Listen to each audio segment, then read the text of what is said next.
paz, meus irmãos. Ainda em pé, eu convido você a abrir a sua Bíblia na primeira carta de Paulo aos Coríntios, no capítulo 15, a partir do verso 19.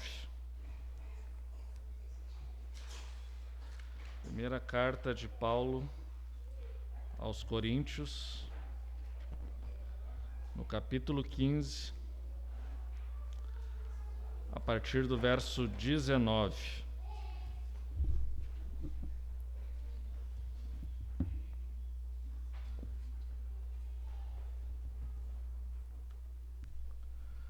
Todos localizaram a passagem? Diz assim a palavra do Senhor, primeira carta de Paulo aos Coríntios, capítulo 15, versículos 19 a 26. E se Cristo não ressuscitou, é vã a vossa fé, e ainda permaneceis nos vossos pecados.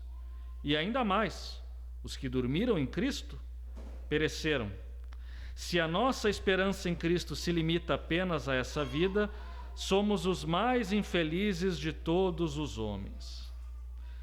Mas, de fato, Cristo ressuscitou dentre os mortos, sendo Ele as primícias dos que dormem. Visto que a morte veio por um homem, também por um homem veio a ressurreição dos mortos.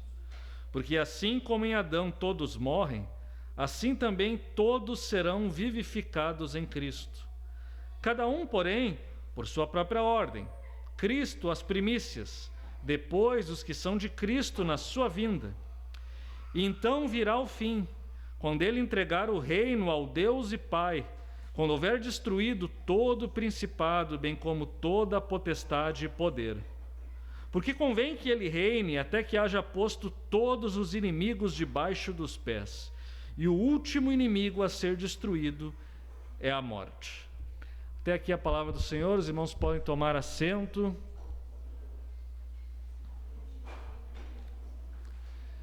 Chegamos, portanto, a mais um culto de Páscoa. Um domingo que nos alegra, uma manhã de domingo que nos alegra.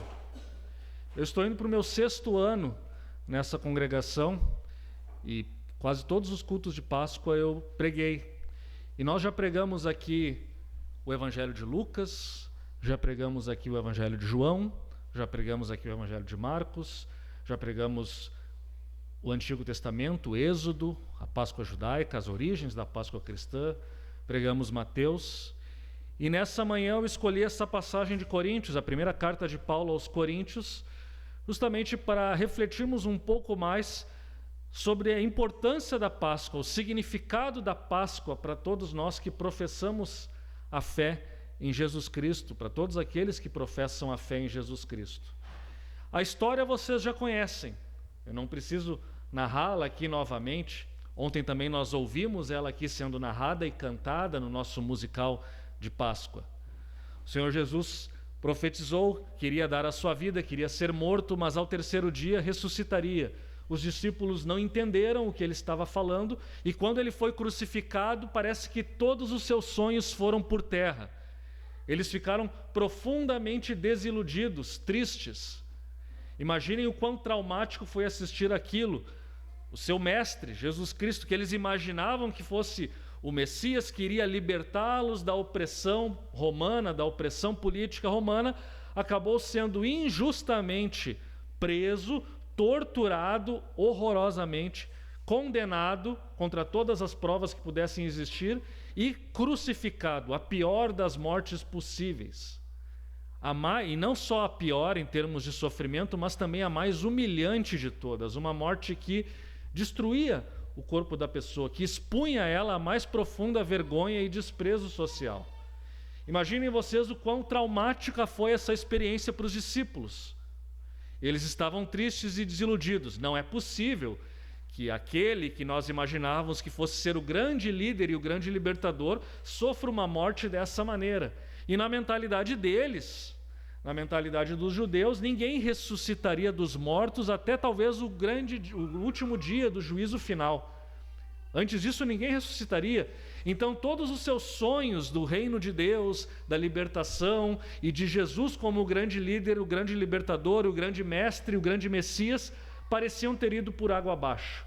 Eles não haviam entendido ainda as Escrituras e, na verdade, ninguém havia entendido plenamente as profecias do Antigo Testamento que falavam que tudo isso era necessário que acontecesse. Mas ao terceiro dia, portanto, e contra todas as expectativas e sem que ninguém esperasse, Jesus ressurge dentre os mortos. As mulheres são as primeiras a testemunhar.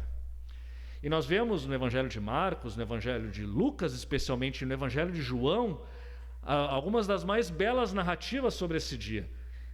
Assim como no Evangelho de Mateus, há pequenas divergências no relato, mas em geral todos eles concordam. As mulheres chegaram primeiro, viram o túmulo vazio, não entenderam, saíram, foram avisar os discípulos. Uma delas fica no túmulo e falam para ela: por que procurais entre os mortos aquele que está vivo? Da mesma forma, também no relato de Lucas, os anjos anunciam: ele não está aqui, mas ressuscitou. E portanto ela sai, comenta, alguns dos discípulos não acreditam. Nós sabemos a história de Tomé, que diz que apenas se ele tocar ele acreditará. Então, uma semana depois, Jesus aparece entre eles e Tomé então tem a oportunidade de ver as chagas de Jesus no seu corpo ressurreto. E ele se ajoelha e adora e diz: Senhor meu e Deus meu. Porque ele reconhece que aquele que ressuscitou não pode ser simplesmente um ser humano, porque mortos não ressuscitam em nenhum de nós. E mesmo com todo o desenvolvimento da nossa medicina e da ciência hoje no século XXI, 2000 anos depois, nenhum de nós é capaz de trazer um ser humano dos mortos, e muito menos, evidentemente, de se ressuscitar. Mas Jesus ressuscitou dentre os mortos e, portanto, Tomé imediatamente reconheceu que ali não estava apenas um ser humano, mas o próprio Deus. E Paulo, portanto, algumas décadas depois, já com a igreja estabelecida, não apenas em Jerusalém, mas também na Judéia, em Samaria e nos confins da terra, em várias cidades do Império Romano, entre elas a cidade de Corinto, Paulo, algumas décadas depois, escreve esta carta, a carta de Paulo aos Coríntios, a primeira carta de Paulo aos Coríntios, e no capítulo 15 nós temos aqui todo um extenso arrazoado a favor da ressurreição dos mortos, porque aparentemente naquela igreja algumas pessoas não acreditavam que mortos ressuscitavam. Eles achavam que a ressurreição era talvez uma figura de linguagem para falar de uma vida super espiritual ou uma vida melhor neste mundo. Mas Paulo escreve para corrigir este erro e outros erros mais que havia naquela igreja. A igreja de Corinto era uma igreja extremamente imatura, extremamente carnal. Se por um lado nós podemos elogiá-los, nós fizemos já uma série de Coríntios aqui, mas em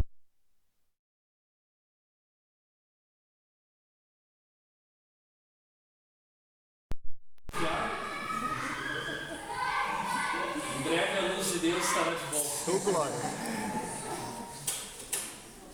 Não sei se foi uma queda da luz. Acho que faltou luz de manhã. Faltou luz em todo o bairro. Bom, mas eu posso continuar a pregação aqui.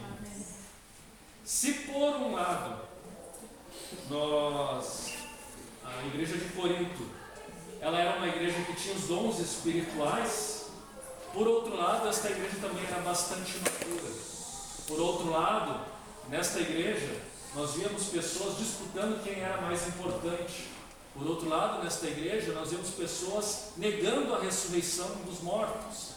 E é por isso que Paulo escreve este texto. E aqui, portanto, nós podemos refletir nessa manhã sobre o significado da ressurreição de Jesus Cristo e da Páscoa. Esses versos que Paulo escreveu nos ajudam a entender por que a ressurreição de Jesus Cristo é importante. Talvez vocês perguntem: o que houve naquela manhã? Foi simplesmente um acontecimento isolado? Ele voltou dos mortos, mas qual o significado disso? E será que Jesus de fato voltou dos mortos? Os muçulmanos, por exemplo, dizem que ele não havia morrido. Na verdade foi apenas que ele ficou inconsciente e depois de 3 dias ele voltou à consciência. Isso dizem os muçulmanos. Os céticos dizem que na verdade Jesus não ressuscitou, mas que o corpo de Jesus foi roubado pelos discípulos. E essa grande mentira foram os judeus que inventaram. O Evangelho de Mateus nos relata isso. Outras pessoas vão dizer o seguinte: olha, principalmente agora, no nosso tempo, à luz da modernidade, houveram muitas pessoas que colocaram em xeque a ressurreição e dizem: não, Jesus não pode ter ressuscitado dentre os mortos porque mortos não ressuscitam. A ciência diz que isso é impossível. Na verdade, a ciência não tem nada a dizer quanto a isso. porque ela não pode provar que mortos não ressuscitam também.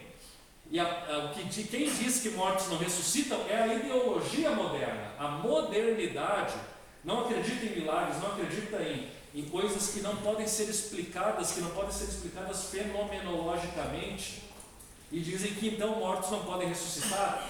E por causa disso algumas pessoas então tentam salvar, entre aspas, a fé cristã, dizendo que se Jesus não ressuscitou literalmente, ele na verdade ele ressuscitou no coração dos discípulos, ele ressuscitou na mente dos seus seguidores, e agora eles vivem uma vida de amor e podem produzir um mundo melhor, eles podem revolucionar o mundo que eles vivem com o ideal de amor que Jesus ensinou.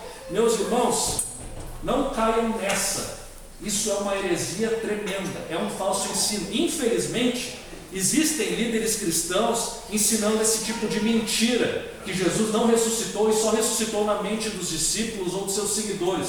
Isso é uma mentira de Satanás, porque como Paulo diz, se Jesus não ressuscitou, literalmente a nossa fé é vã, não sobra nada, e não há motivo algum para nós estarmos aqui domingo pela manhã cultuando.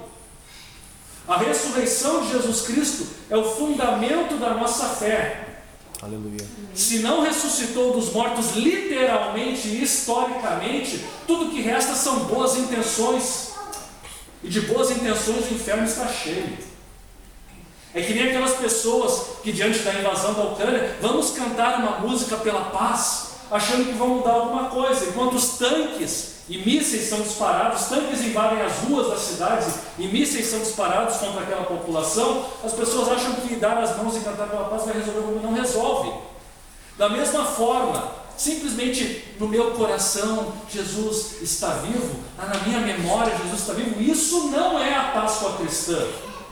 A Páscoa cristã é um fato histórico de que Jesus de fato ressuscitou dentre os mortos, e porque Ele ressuscitou dentre os mortos, nós temos uma esperança firme e inabalável de que a morte não é a última palavra de Deus para nós. Aleluia.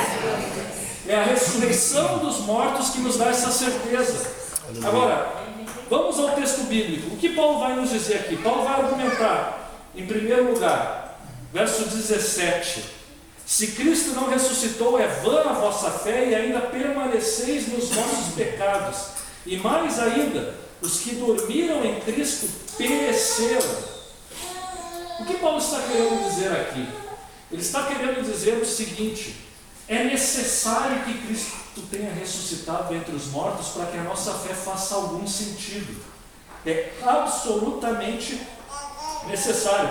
Então, a primeira parte do argumento de Paulo é essa, a necessidade da ressurreição. Porque vejam bem, ele diz: se Cristo não ressuscitou, vocês estão mortos nos vossos pecados. Pode parecer estranho Paulo dizer isso, porque nós costumamos dizer, na cruz Jesus nos salvou, a morte de Jesus pagou a pena do nosso pecado. Isso não está errado, isso está certo, mas a questão é a seguinte: quando falamos da morte de Jesus, nós não podemos falar somente da morte, nós temos que conectá-la com a ressurreição, porque sem ressurreição a morte não passa de um martírio, não passa de uma grande tragédia, de uma grande injustiça. Sem ressurreição não há perdão de pecados. É isso que Paulo deixa bem claro. Por exemplo, quando ele escreve aos Romanos, ele vai dizer que Jesus Cristo ressuscitou para a nossa justificação. Aleluia. Ou seja, sem ressurreição não há justificação. É por isso que ele diz aqui que nós permanecemos nos nossos pecados se Jesus não tiver ressuscitado verdadeiramente. Se Jesus ressuscitou apenas na minha mente, se Jesus ressuscitou no meu coraçãozinho e eu guardo a memória dele, se é apenas isso a Páscoa, nós continuamos mortos nos nossos delitos e pecados e não há nenhuma esperança para nós. Não há perdão.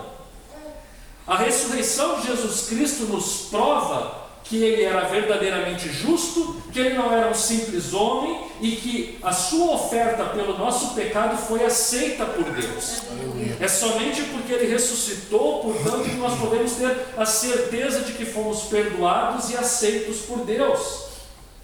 Então, é necessário, Paulo diz, todo o edifício da fé cristã, para fazer algum sentido, Jesus Cristo tem que ter ressuscitado. Ele morreu por nós e ele foi entregue por causa das nossas transgressões e ressuscitou por causa da nossa justificação, escreveu Paulo na carta aos Romanos, no capítulo 4, versículo 25. No início desta mesma carta, Paulo vai falar no capítulo 1, versículo 4, que Jesus foi designado Filho de Deus com poder, segundo o Espírito de Santidade, pela ressurreição dos mortos, a saber, Jesus Cristo, nosso Senhor. Portanto, o Espírito que ressuscitou Jesus Cristo dentre os mortos, o constituiu, portanto, Filho de Deus com poder. A ressurreição de Jesus Cristo, pela ressurreição de Jesus Cristo, Deus nos mostra que Jesus Cristo de fato é seu Filho, que Jesus Cristo de fato é o Senhor de toda a criação, que Jesus Cristo de fato é o Filho de Deus, que Jesus Cristo de fato deve ser obedecido como Senhor. Tudo isso, portanto, é demonstrado pela sua ressurreição. E nada disso existiria, portanto, se ele não tivesse ressurgido entre os mortos. Mas o verso 19 também é importantíssimo para que entendamos o significado da Páscoa. Paulo vai nos dizer: se Cristo não ressuscitou dentre os mortos, nós somos os mais infelizes dentre os homens. E o que ele quer dizer com isso? Somos os mais infelizes dentre os homens. Significa que nós não temos esperança nem nesta vida, porque, vejam bem, se Jesus ressuscitou, nós já fomos perdoados e nós podemos ter comunhão com Deus aqui e agora, nesta vida. Mas se ele não ressuscitou, nós não temos esperança sequer para esta vida, para este tempo presente. Mas mais ainda, nós não temos também nenhuma expectativa em relação à nossa vida futura. Por quê? Paulo escreve essa carta aos Coríntios numa época em que os cristãos estavam ameaçados pela perseguição. Os cristãos eram perseguidos por toda a parte do Império Romano. A perseguição estava começando, Nero estava ascendendo ao poder e Nero largou a culpa pelo incêndio de Roma dos cristãos. E lá em Roma os cristãos foram martirizados, alguns deles queimados vivos. Agora pensem vocês, se Jesus não ressuscitou dentre os mortos, que miseráveis eram esses cristãos, né? Que miseráveis eles eram. Viviam lá, muitas vezes sofriam chacota, eram desprezados por terem uma fé, por rejeitarem os deuses da cidade, os deuses de Roma, por rejeitarem os rituais que suas famílias participavam, rituais pagãos, e além de tudo ainda pagavam com a própria vida por causa da fé deles. Por quê? Por que morrer se não há esperança de ressurreição? Por que dar a sua vida se não há ressurreição? É por isso que mais adiante, no mesmo capítulo aqui da carta de Paulo aos Coríntios, no capítulo 15, Paulo vai dizer: olha, se mortos não ressuscitam, se Jesus ressuscitou, por que eu tive que lidar com as feras em Éfeso? Aparentemente Paulo também quase morreu, quase foi lançado na arena, né, contra as feras, né, como um espetáculo público para ser executado, mas de alguma maneira ele sobreviveu a isso. Mas ele vai dizer: por que eu tive que ir para isso? Por que eu corri esse risco de morte se Jesus não ressuscitou e se mortos não ressuscitam? Por que dar a minha vida para uma causa que não vai redundar nenhum fruto? Depois que eu morrer, tudo acabou? Por isso a conclusão de Paulo é: se é assim, se Jesus não ressuscitou, comamos e bebamos, porque amanhã morreremos. É a conclusão inevitável. O ateu que vive, que tem uma vida imoral, que se preocupa apenas consigo mesmo, que se preocupa apenas em acumular dinheiro, que se preocupa apenas em se relacionar com quantas pessoas quiser, fazer sexo com quantas pessoas quiser, essa pessoa está vivendo de uma maneira extremamente coerente com a negação da fé. Porque se mortos não ressuscitam, se não há juízo final, se Deus não existe, por que renunciar a alguma coisa? Por que fazer o bem? Aliás, existe bem ou mal? Não existe nem bem nem mal. Bem é o que faz bem para mim. Portanto, sem Deus no mundo, sem ressurreição e sem que Cristo tenha ressuscitado, não há nenhum motivo a não ser o medo da lei para termos uma vida moral, uma vida ética. A única coisa que nos resta é comer e beber e esperar a morte. Fazer festa como se a morte não fosse chegar, mas um dia ela vai chegar. Mas Paulo, portanto, voltando aqui para o nosso raciocínio, Paulo vai dizer, não, vocês sabem, vocês creem em Jesus Cristo e vocês sabem, portanto, que não tem como negar a ressurreição de Jesus Cristo e continuar professando a fé. Por isso ele diz no verso 20, mas de fato, Cristo ressuscitou entre os mortos. Aleluia. Sim, Cristo ressuscitou dentre os mortos de fato, e Ele é as primícias dentre os que dormem. E aqui, portanto, Paulo passa a nos falar mais diretamente sobre o significado da ressurreição de Jesus Cristo. Na primeira parte, aqui nos primeiros versículos, ele falou sobre a necessidade, e ao falar sobre a necessidade, nós já falamos um pouco sobre o significado, porque só temos perdão se Jesus estiver ressuscitado, mas agora ele vai deixar ainda mais claro um outro sentido da ressurreição. Jesus Cristo é as primícias dos que dormem. Mais adiante, na nossa Bíblia, no livro de Apocalipse, nós temos ali o relato da visão de João na ilha de Patmos, quando ele então escreve o livro de Apocalipse. Lá no capítulo 1, se eu não me engano, é o versículo 5, que João, que ele vê o Cristo glorificado, e ali se diz que esse Cristo glorificado é o primogênito dentre os mortos. O sentido é exatamente o mesmo que Paulo está usando aqui, primícias dos que dormem.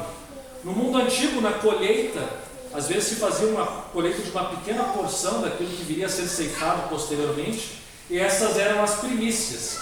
Muitas vezes o povo inclusive levava isso para o sacerdote, ou para o templo, ou para algum lugar onde Deus era cultuado, e ali ele comia junto com o sacerdote. Era uma espécie de refeição religiosa, mas não apenas um ritual, mas uma refeição de festa, de alegria, de celebração, né, com aquilo de bom que Deus estava dando.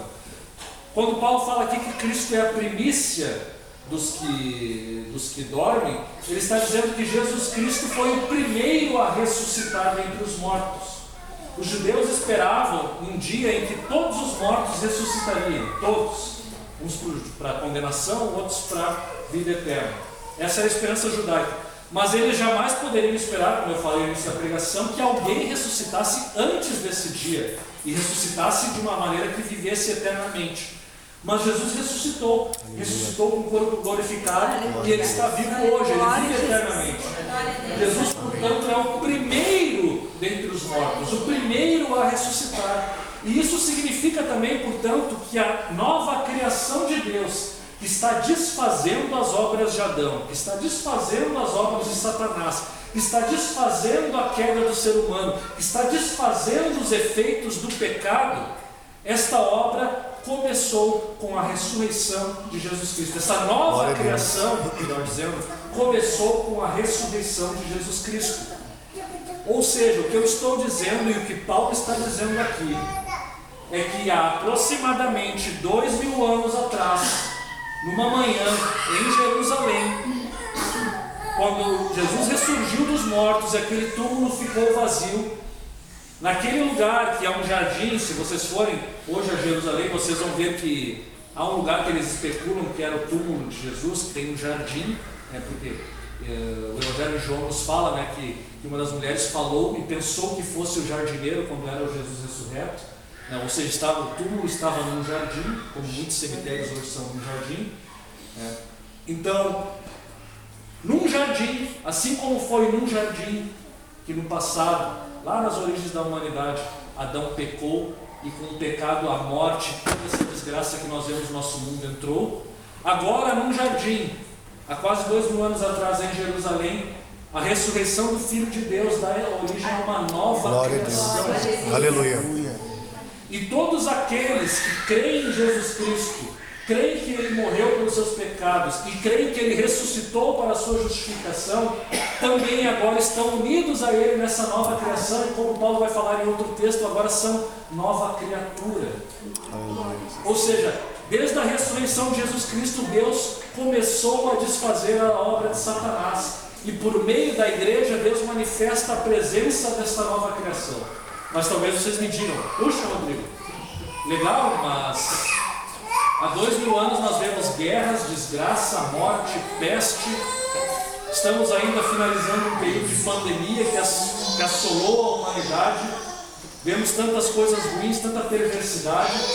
Ouvimos relatos de atrocidades, por exemplo, que os soldados russos praticam contra os ucranianos, inclusive com abusos sexuais de crianças em meio à guerra. Tanta maldade. Onde está a nova criação? Pois bem, a nova criação, ela começa em Jesus Cristo, ela está presente por meio da igreja, mas ela ainda não se consumou, ela aguarda uma consumação. Nós ainda estamos aguardando este grande e glorioso dia em que nós mesmos seremos ressuscitados e não teremos mais uma natureza pecaminosa e, portanto, não poderemos mais praticar o mal. Mal esse que nós hoje praticamos. Chegará um dia em que isso não será mais possível, nem a transformação será de tal maneira que nós sequer desejaremos praticar o mal. Enquanto este dia não chega, enquanto a nova criação de Deus não se consuma, nós aqui no presente somos chamados a viver à luz dessa nova criação, e o Espírito de Deus que nos é dado quando cremos em Jesus Cristo é já uma antecipação dessa nova criação. A ceia que nós vamos celebrar nesta manhã é já uma antecipação desta nova criação. Vejamos, Paulo vai continuar aqui. Lemos o verso 20, agora o verso 21. Visto que a morte veio por um homem, também por um homem veio a ressurreição dos mortos. Porque assim como em Adão todos morrem, assim também todos serão vivificados em Cristo. E antes que alguém diga qualquer coisa aqui, o todos serão vivificados é todos aqueles que creem em Jesus Cristo. Paulo não está falando aqui de uma ressurreição geral, Paulo está falando especificamente da ressurreição daqueles que creem em Cristo e estão unidos a Cristo. Todos os que creem em Cristo serão vivificados. E aquilo que eu falei da nova criação é exatamente isso. Vejam, Adão é o nosso cabeça, é o cabeça da humanidade. Ele falhou, ele pecou, nós herdamos o pecado de Adão e a morte entrou no mundo. E que fique claro, meus irmãos, a morte não é algo desejado por Deus. A morte não é algo bom. A morte não é um rito de passagem. As pessoas às vezes tentam falar da morte com eufemismos, né? Ah, não, ele passou dessa para melhor. Não, ele agora está começando uma nova... Mas veja mesmo, a morte não é natural. A morte não é bom. A morte entrou no mundo por causa do pecado.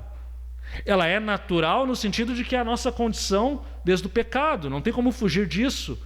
Mas ninguém deve se regozijar com a morte. Ninguém deve se regozijar, porque a morte é nossa inimiga, ela tem que ser destruída. É por isso que eu não posso concordar com pessoas que tentam conciliar o evolucionismo com o cristianismo, porque na perspectiva evolucionista a morte é... Deus criou a humanidade por meio da evolução, uma bactéria foi evoluindo, veja, até chegar no ser humano. Vejam, se essa narrativa que se faz da evolução for verdadeira, vejam só quantos bilhões de anos de morte, de desgraça, de aberrações genéticas, porque a gente sabe, né, a teoria da evolução é assim, quando algo dá errado, há uma mutação genética, sai uma aberração, e às vezes aquela aberração é benéfica, e aí sai um ser que consegue, né, progredir na escala do ser.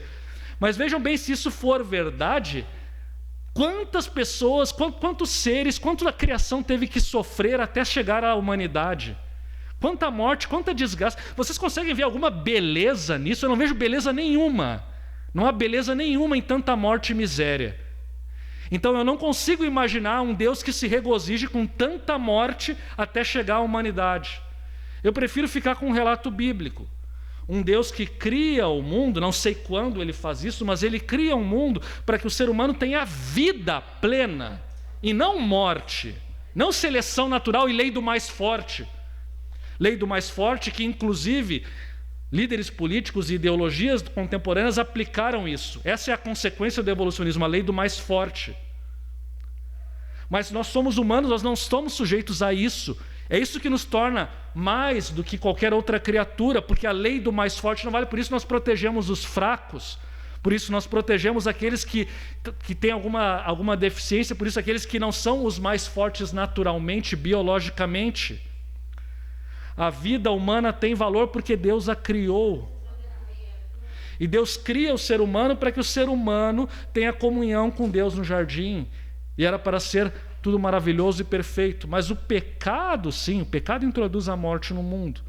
O pecado faz com que todo o mal que nós vemos hoje, né, e todas essas guerras e tudo aquilo que nós abrimos os noticiários na internet, ou olhamos na TV, e às vezes temos vontade de chorar, recebemos às vezes vídeos pelo WhatsApp, pelo Telegram, e vemos cenas do que acontece na Ucrânia, ou cenas do que acontece em outros países também que têm conflitos, ou vemos a violência que perpassa o nosso país, violência gratuita, sem nenhum motivo. Choramos, fruto do pecado. Mas Paulo está dizendo, em Adão todos morrem. Em Adão o mal entra no mundo. Mas assim, eles também, em Cristo, se por um lado em Adão morre, todos aqueles que estão em Cristo serão vivificados em Cristo. Cada um, porém, por sua própria ordem. Cristo, as primícias, e depois os que são de Cristo na sua vinda. Essa é a nossa esperança. Teremos vida com Cristo. Mas se por um lado a morte entrou no mundo com Adão, por outro lado, no momento em que cremos em Jesus Cristo, nós já recebemos a vida de Jesus Cristo. E novamente, sim, ainda estamos sujeitos à morte física neste mundo. Não queremos, mas é a nossa condição, até aquele dia em que Jesus vier e todos os mortos ressuscitarão, e aqueles que estiverem vivos serão transformados para um corpo, não espírito, nós não somos espíritos, nós somos um corpo ressurreto, um corpo transformado, um corpo glorioso que existirá por toda a eternidade, e veremos a Cristo como Ele é, veremos Ele face a face e seremos semelhantes a Ele, justamente porque teremos uma visão da glória do Cristo ressurreto. Enquanto esse dia não chega, e esse dia chegará e nós temos a certeza, o que a palavra de Deus nos diz? Continuemos aqui a leitura. Porque convém que ele reine, versículo 25, até que haja posto todos os inimigos debaixo dos pés. O último inimigo a ser destruído. A morte não é um ciclo que vai permanecer por toda a eternidade. A morte não é algo natural, não, porque as pessoas não podem durar para sempre, senão... Não. A morte será destruída. E o último inimigo a ser destruído é a morte. Porque todas as coisas sujeitou debaixo dos pés. E aqui nós temos a continuação, eu não lerei esses versículos, mas versos 27 e 28, Paulo vai dizer que depois, no final das contas, quando a morte for destruída, Deus será tudo em todos. O fato é que desde a ressurreição de Jesus Cristo, portanto, ele foi colocado visivelmente como rei. Ainda que neste momento apenas a igreja, apenas o seu povo o reconheça como rei. Mas mesmo que o mundo não o reconheça, o fato é que ele reina. E o seu reinado significa que toda a história humana está caminhando, está andando para aquele grande dia da consumação. E todas as coisas estão se encaminhando para este lado. E ele está gradativamente também sujeitando todas as coisas até chegar aquele dia em que a própria morte estará sujeita. E neste dia, quando a morte estiver sujeita, chegará o fim, ou seja, é o fim da história, é o fim do sofrimento, é o fim da desgraça, de toda a desgraça que nós vivenciamos no dia a dia. Mas, enquanto este dia não chega, nós precisamos nos lembrar da realidade da ressurreição em nossa vida hoje, aqui e agora. E aqui eu gostaria de ler uma outra passagem que o próprio apóstolo Paulo escreveu na sua segunda carta aos Coríntios.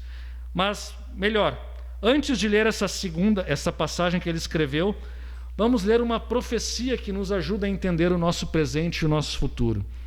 Gosto sempre de ler essa profecia também na época de Páscoa, e ela também é uma preparação para a nossa Santa Ceia, que logo mais estaremos participando. Isaías, capítulo 25, versos 6 a 9, nos diz o seguinte: o Senhor dos exércitos dará neste monte a todos os povos um banquete de coisas gordurosas, uma festa com vinhos envelhecidos, pratos gordurosos com tutanos e vinhos velhos bem clarificados. Destruirá neste monte a coberta que envolve todos os povos e o véu que está posto sobre todas as nações. Tragará a morte para sempre, e assim enxugará o Senhor Deus as lágrimas de todos os rostos e tirará de toda a terra o opróbrio do seu povo, porque o Senhor falou. Naquele dia se dirá: eis que este é o nosso Deus em quem esperávamos. Ele nos salvará. Este é o Senhor a quem aguardávamos. Na sua salvação exultaremos e nos alegraremos. E é isso que estamos fazendo aqui nesta manhã de Páscoa, nos alegrando e exultando na salvação. Quando Jesus Cristo ressuscitou dentre os mortos, esta profecia começou a ser cumprida. E ela começa a ser cumprida porque ele é o primeiro dentre os mortos, o primeiro, portanto, que volta dos mortos, mas não só isso, que nos mostra que a morte foi tragada. Ela ainda é uma realidade, mas a sua derrota é certa. Não é assim que nós estamos numa luta contra a morte e a gente não sabe quem vai vencer. Não é como num jogo de futebol que a gente não sabe quem vence, apesar de ter um favorito. Não. A vitória já é certa. Deus já derrotou a morte. Jesus Cristo já derrotou a morte. Mas ao mesmo tempo em que ele derrotou a morte, nós aguardamos este para sempre. Tragará a morte para sempre, enxugará o Senhor Deus as lágrimas de todos os rostos. Aguardamos esse dia quando ele enxugará as nossas lágrimas e tirará todo o nosso sofrimento da terra. Mas enquanto esse dia não chega, esta profecia ela vai se cumprindo, porque este banquete, sim, haverá um banquete. Apocalipse 19 nos fala. E Apocalipse nos fala o seguinte: então ouvi como uma voz de numerosa multidão, como de muitas águas e como de fortes trovões, dizendo: aleluia, pois reina o Senhor, nosso Deus Todo-Poderoso. Alegremo-nos, exultemos e demo-lhes a glória, porque são chegadas as bodas do Cordeiro, cuja esposa a si mesmo já se ataviou, pois lhe foi dado vestir-se de linho finíssimo, resplandecente e puro, porque o linho finíssimo são os atos de justiça dos santos. Então me falou o anjo: escreve, bem-aventurados aqueles que são chamados à ceia das bodas do Cordeiro. E acrescentou: são estas as verdadeiras palavras de Deus. Naquele grande dia nós estaremos naquela festa, naquele banquete final messiânico. Mas desde a ressurreição de Jesus Cristo, nós somos chamados a participar de uma antecipação desse banquete. Essa mesa, hoje lindamente arrumada pelas nossas irmãs, essa mesa, por mais que ela esteja bela nesta manhã, ela não é nada perto desta mesa que nos aguarda na eternidade, esta mesa da qual participaremos. Mas ao mesmo tempo nós já podemos participar agora desta mesa com essa alegria que nos encherá o coração no último dia, na nossa ressurreição. Nós somos chamados, portanto, a hoje, enquanto cantamos, enquanto oramos, enquanto ouvimos a palavra, enquanto celebramos a ceia, somos chamados a cantar junto com o povo: eis que este é o nosso Deus em quem esperava, ele nos salvará. Este é o Senhor a quem aguardávamos, e na sua salvação exultaremos e nos alegraremos. No tempo presente, portanto, somos chamados a adorar e nos alegrar com a salvação de Deus. Somos chamados a alegrar porque a salvação já é uma realidade. A nova vida, a nova criação já é uma realidade, como eu falei. E se é uma nova realidade, nós temos que nos alegrar nisso. Nossos cultos, nossos devocionais, nossos pequenos grupos, eles têm que refletir esta alegria. A alegria da salvação, a alegria da ressurreição, a alegria da vida eterna, a alegria da nova criação. Mas mais ainda, e aqui eu vou já me encaminhando para o final, na sua segunda carta aos Coríntios, Paulo vai traçar mais um aspecto presente da ressurreição de Cristo em nossas vidas hoje. Já que Cristo ressuscitou dentre os mortos, nós já não somos mais os mesmos, somos novas criaturas na medida em que cremos nele. E Paulo vai dizer no capítulo 5, a partir do versículo 14 até o 17, o seguinte: pois o amor de Cristo, amor esse manifestado na cruz e na ressurreição, o amor de Cristo nos constrange, julgando nós isso. Um morreu por todos, logo todos morreram. E ele morreu por todos, para que os que vivem, ou sejam, todos nós, não vivam mais para si mesmos, mas para aqueles que por eles morreu e ressuscitou. Assim que nós, daqui por diante, a ninguém conhecemos segundo a carne. E se antes conhecemos a Cristo segundo a carne, já agora não o conhecemos deste modo. E assim, se alguém está em Cristo, é nova criatura. As coisas antigas passaram, eis que se fizeram novas. Todos nós que estamos em Cristo. E não importa qual foi o pecado, nem o tamanho do pecado. Não importa qual foi a frequência deste pecado, não importa. Aquele que está em Cristo, que tem Jesus Cristo como Senhor e Salvador, é nova criatura, é nova criação. Ainda estamos sujeitos aos efeitos do pecado em nossa vida? Sim, ainda lutamos contra o pecado, mas nós também já somos nova criação, já temos a vida do Espírito em nós. E se temos a vida do Espírito em nós, isso significa, como Paulo diz, que agora a nossa vida não é mais para nós mesmos. O egoísmo já não faz sentido. Agora vivemos para aquele que morreu e ressuscitou por nós. Ele morreu e ressuscitou por nós para que nós pudéssemos viver dessa maneira, para que nós pudéssemos ser nova criação, para que nós pudéssemos transmitir o reino de Deus àqueles que não conhecem, para que nós pudéssemos ser luz para aqueles que estão em trevas, para que nós pudéssemos fazer o bem e transmitir o bem de Deus para um mundo que está imerso no mal e que não aguenta mais ver tanto mal e tanta perversidade. Nós somos agentes de transformação deste mundo, não no nosso poder, não na nossa força, porque o cristianismo sem Cristo, como o Ocidente tenta fazer, isso daí é paganismo, é idolatria. Mas na força de Deus e na força do Espírito, nós somos chamados a mudar o nosso mundo, nós somos chamados a produzir um grande avivamento, nós somos chamados a ser sal e luz. Portanto, como Paulo vai dizer nos Colossenses também, nós já ressuscitamos com Cristo. E a nossa vida está escondida em Deus, e portanto agora a nossa vida não é mais voltada para nós mesmos, mas voltada para o reino de Deus. Somos nova criação. Por isso, meus irmãos, nessa manhã, Deus nos chama e Deus fala conosco. Creio que todos, praticamente todos aqui já creem em Jesus Cristo como seu Salvador, já o têm como seu Salvador. Mas todos nós que temos Jesus Cristo como nosso Salvador e como nosso Senhor, precisamos continuamente relembrar essas verdades, continuamente renovar a nossa fidelidade, a nossa aliança que temos com Ele. Continuamente somos chamados a nos alegrar nessas grandes verdades.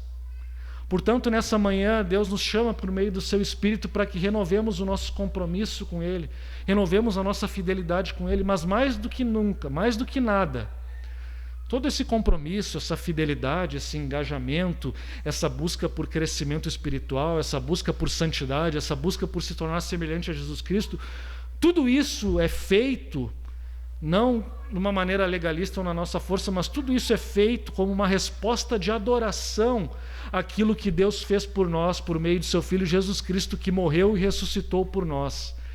Ou seja, o amor de Cristo nos constrange nessa manhã a ser assim. Eu vejo o amor e percebo que não posso continuar vivendo para mim mesmo, não posso, não tem como. Os sofrimentos de Cristo, a sua ressurreição, a sua glória, isso me constrange a viver como nova criatura, como nova criação.